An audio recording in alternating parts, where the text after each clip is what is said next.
வாயிலே பேசியிருந்தாக்கா செயலில் இருக்கணும். செயலில் இருக்கணும் சார். அவங்க என்ன கேட்டாங்கன்னாக்கா, இப்போ பாலா எல்லாத்தையும் எக்ஸ்பிளைன் பண்ணிட்டாரு. அதே திருப்பி நான் சொல்கிறத வச்சு இல்லை. 9 ரூபாய் இவங்களுக்கு சாப்பாடு ஒரு நாளைக்கு அப்படின்னா 9 rupeesன்னு. நான் இமீடியட்டாக சொன்னேன், இந்திரா கேன்டீனில் 5 ரூபாய் கொடுக்குறாங்கன்னு. சரிதானா? அது வேறு, இது வேறு. அதுவும் கவர்மெண்ட்டு தான், ஸ்டேட் கவர்மெண்ட்டு. அதனால் அது ரொம்ப முக்கியம் இல்லைங்க. என் பிள்ளைங்கள்லாம் ஸ்ட்ரைக் இருக்கும்போது கூட லாண்ட் ஆர்டர் மெயின்டைன் பண்ணுறதுக்காக தான் நாங்கள் போகல. அப்படி நாங்கள் இறங்கிட்டோன்னு வச்சுக்கோ, லாண்ட் ஆர்டர் வரும். இருக்கிறது ஒரு ஃபேக்ட்ரி, என் பிள்ளைங்க வேலை செய்கிறாங்க. வேறு எந்த ஃபேக்ட்ரியும் அங்கே கேஜிஎஃப்ல இல்லை. அதனால் இந்த நெகோசியேஷன் நீங்கள் கோஆப்ரேட் பண்ணுங்க. உங்களுடைய பெஸ்ட்டு என்னங்கிறத சொல்லுங்க. நாங்கள் இவ்வளோ சொல்லிக்கிறோம், நீங்கள் எவ்வளோ சொல்லுங்க. நான் 5 சப்பாத்தி கேட்குறேன், நீ சொல்லு. 2 கொடுக்குறியா, 3 கொடுக்குறியா, 1 கொடுக்குறியா, சொல்லணுமா இல்லையா? அதை தான் பாலன்னு சொன்னார். கேல்குலேஷன் போட்டு சொன்னார் இல்லை, 13% அப்படின்னு. எத்தனை பர்சன்டேஜ்ன்றது முக்கியம் இல்லை. ஒரு தொழிலாளிக்கு இவ்வளோ இருக்கணும். உங்களுக்கு வீடு இல்லை, எங்கே போய் தங்க? வீடு கொடுத்துக்குறாங்களா? இல்லை. அவங்க ஈக்குவலாக வேலை செய்கிறீங்க தானே. எல்லாரும் ஒன்றா நீங்கள் சேர்ந்துங்கனாக்கா இவங்க ஒன்றும் பண்ண முடியாது. கடைசியில் என்ன சொன்னோம்? எஸ் ஆர் நோ நெகோசியேஷனே இவ்வளோ தான். முடியுமா முடியாதா? முடியலன்னா we have an higher authority, அங்கே முடிக்கிறேன். அதனால் அவங்க அதுக்கு ஒத்துக்கல. இல்லை பேசுவோம் அவர் சொன்னார், தீபாவளிக்கு முன்னே முடிச்சுடு அப்படின்னு. அவங்க தீபாவளிக்கு அப்புறமான்றாங்க. எப்படி கரெக்டாக? அப்போ நான் சொன்னேன், நிறையா நம்பர் ஆஃப் எம்டியை பார்த்துக்கிறேன் நான் இந்த ஃபேக்ட்ரியில். இந்த ஊரில் தான் நான் பிறந்து வளர்ந்துவேன். 2 முறை நானும் எம்எல்ஏ இந்த பாலன்னு சொன்னார். ஆனால் எங்களுக்கு ஃபேக்ட்ரி முக்கியம். அவங்க என்ன சொன்னாங்க, இந்த ஃபேக்ட்ரி நல்லா வளர்ந்தா தான் உங்களுக்கு கொடுக்குறதுக்கு.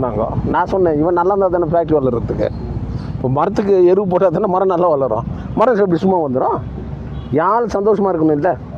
இதுதான் நெகோசியேஷனு. அதனால் அவங்க நெக்ஸ்ட் டேட்டு அக்டோபரில் கொடுத்துக்குறாங்கன்னு நினைக்கிறேன். 6-10. ஓகே.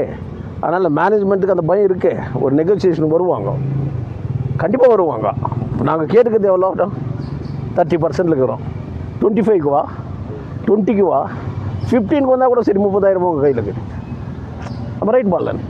அதனால் நீங்கள் ஒற்றுமையாக இருக்க கற்றுங்க. யார் சொல்கிறதெல்லாம் இப்போ எங்கள் ஊரில் எல்லா லீடர் பஞ்சம் இல்லை. நம்ம ஊரில் தொழிலாளிகள் தான் பஞ்சம். ஏகப்பட்ட லீடர் இருக்கிறாங்க. பட் கரெக்டாக செய்யணும். எதை செய்யணுமோ அதை தான் இன்றைக்கி பாலன்னு செஞ்சார். சரிதானா? வேறு எதாவது நீங்கள் கேட்குறீங்களா? நான் பர்மனெண்ட் எம்ப்ளாயிங்க, டீசல் எம்ப்ளாயிஸ் எல்லாம் ரிட்டையர் ஆகிட்டு போகிறப்போ வெறும் கையோடு போகிறாங்க. இதை தான் நாங்கள் சொன்னோம். ஆமாம் சார், அதை தான் நாங்கள் சொன்னோம். நீ இன்னும் ஒரு 10 வருஷத்துக்கு போடுவேன், அவன் அதுக்குள்ளே ரிட்டையர் ஆகிடுவான், வெறும் கையில் போவான்னு சொன்னோம். மேனேஜ்மெண்ட்டுக்கு பதில் சொல்ல முடியல. என்ன சொன்னாங்க மேனேஜ்மெண்ட்? அந்தம்மா என்னாச்சு அவங்க நான் கேட்ட கேள்விக்கு? இதுதான். தீபாவளிக்கு முன்னே எதனா நல்ல செய்தி வருமானு இல்லை, அவங்க தான் டேட் கொடுத்துட்டாங்க. நல்ல செய்தி வரும், நிதானமாக வரும். கொஞ்ச நாள் நிதானம் ஆகும், அப்புறம் கை நிறையா காசு கிடைக்கும். இதுக்கு தான் நம்ம ஃபைட் பண்ணுறது. சார், இப்போது பிஎம்எல் ஒரு யூனியன், சிஐடி இருக்குது, ஹெச்பிடி ஒரு யூனியன் இருக்குது. 2 பேரும் எப்போ ஒன்றா வருவாங்களா? அது யார் டிசைட் பண்ணோம்?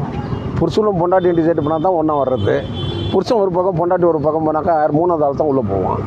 சார், இதில் ஆக்சுவலாக லீடருங்கிறது தான் பிரச்சனை இல்லை சார், எம்ப்ளாயிங்கிறது பிரச்சனை இல்லை. அந்த லீடருங்களை ஏற்கிறது வேற ஒருத்தர் வெளியூருக்காரர் ஏற்கினுக்கிறாரு. ஆமாம், இங்கே இருக்கிறவங்க அவங்க பேச்சை கேட்டு எம்ப்ளாயிங்களுக்கு தொந்தரவு. கரெக்ட். இவர் இந்த மண்ணில் பிறந்தவர், இங்கே இருந்தவர். அவரோட ப்ரொஃபஷனலில் அங்கே போய்க்கிறாரு. நான் இந்த மண்ணில் தான் பிறந்தேன், இங்கே தான் இருக்கிறேன். யாருக்காக ஃபைட் பண்ணுவேன்? மக்களுக்காக. இன்னொரு லீடர் வெளியூருக்காரனை வந்து கேட்குறான்னு சொன்னாக்கா அது யாருடைய முட்டாள்தானம்? நீங்கள் சொல்லுங்கள், யாருடைய முட்டாள்தானம்? அது நான் மக்களை திட்ட முடியுமா? நான் கொஞ்சம் கோபமாக பேசுனேன்னாக்கா திட்டாருன்னு. நான் பொலைட்டாகவே பேசுனேன்னு வச்சுக்க மதிக்க மாட்டான். அங்கங்கே டீ கடையில் உட்காந்து எல்லாம் வந்தால் அம்மாயும் வரல, இப்போ சும்மா வந்து என்ன பிரயோஜனம்? எங்களை மாதிரி உட்காரணும், பேசணும், சொல்லணும், கேள்வி கேட்கணும். லேபர் ஆக்ட் பற்றி பாலன் எக்ஸ்பிளைன் பண்ணார், செக்ஷனை பற்றி எக்ஸ்பிளைன் பண்ணார். அவங்க வாயை திறக்கலையே. அப்புறம் லேபர் கமிஷன் தானே பேசியிருந்தார். அவர் சொல்கிறது நீங்கள் சொல்கிறது தான் கரெக்டு தான் சொன்னார். அதனால் உங்களுக்கு தங்கத்துக்கு இடம் இல்லை. பஸ்ஸில் இதுக்கு முன்னே உங்களை ஏற்றினாங்களா? நடராஜன் சார் இருக்கும்போது என்ன பண்ணேன் நான்? அதே பஸ்ஸு சும்மா தானே வருது. அவன் ஏறி வரத்துல ஏன் அவன் பயந்துன்னு ஓடணும்? ஏற்றி அவனை பஸ்ஸில் சொன்னோம் நான் தானே. அதுக்கு குவாலிட்டி ஆஃப் லீடர்ஷிப் இருக்கணுன்றது. நீ குவாலிட்டி லீடரே விட்டு குவாலிட்டி இல்லாத லீடரை போய் வச்சுக்கினா நான் என்ன பண்ண முடியும்? புரியுதுங்களா? என்ன சொன்னார் பாலன்? ஒற்றுமையாக இருங்க, நான் உங்களுக்கு கூட இருக்கிறேன். நீங்கள் எல்லாரும் என் கூட வாங்க, நான் உங்களுக்கு பின்னாடி வரேன். அதானே? நாங்கள் உங்கள் பின்னாடி நிற்கிறோம், நீங்கள் கவலைப்படாதீங்க.